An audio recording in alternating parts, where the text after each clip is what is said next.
Hello viewers, আজি মই আলোচনা কৰিম খুব এটা গুৰুত্বপূৰ্ণ বিষয় লৈ যে আপুনি কিমান চিন্তিত আপোনাৰ ল'ৰা ছোৱালীৰ ভৱিষ্যত লৈ। যদি আপুনি আপোনাৰ ল'ৰা ছোৱালীৰ ভৱিষ্যত লৈ চিন্তিত বহু বেছি, তেতিয়াহ'লে এই ভিডিঅ'টো মই যেন আপোনাৰ কাৰণে প্ৰস্তুত কৰি আছোঁ। খুব বিজ্ঞানসন্মতভাৱে কথাখিনি ক'বৰ চেষ্টা কৰিম। আপুনি 4-5টা বিষয় লৈ খুব বেছি যত্নবান হ'ব।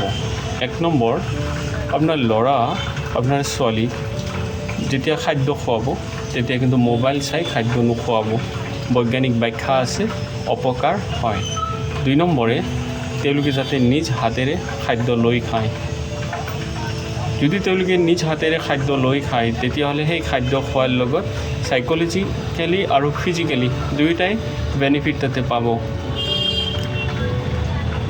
3 নম্বৰ ক্ষেত্ৰত যদি আমি পুনৰাই আলোচনা কৰোঁ, খাদ্যৰ মাজত 3টা সম্বন্ধই ৰক্ষা কৰিব লগা অতি প্ৰয়োজন। 1 নম্বৰ হ'ল ফাইবাৰ, 2 নম্বৰে কাৰ্বহাইড্ৰেট, 3 নম্বৰ হ'ল প্ৰটিনৰ এটা পৰিমাণ। এই 3টা বস্তুৰ সম্বন্ধই ৰক্ষা কৰিলে তেতিয়া পেটৰ কাৰণে, লেট্ৰিনৰ কাৰণে, গেছৰ কাৰণে, ডাইজেশ্যনৰ কাৰণে কিন্তু এটা ভাল অৱস্থা ধাৰণ কৰে।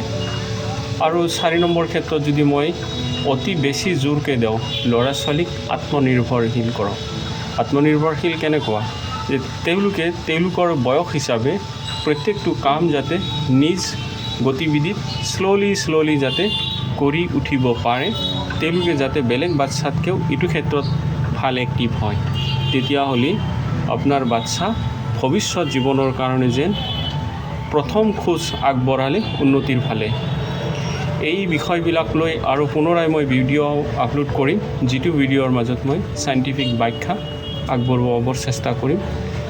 তো এইখিনি গৈ আজি সামৰিছোঁ। ভাল হওক, এইখিনি আশাৰে ভিডিঅ' সমাপ্ত কৰিছোঁ। ধন্যবাদ।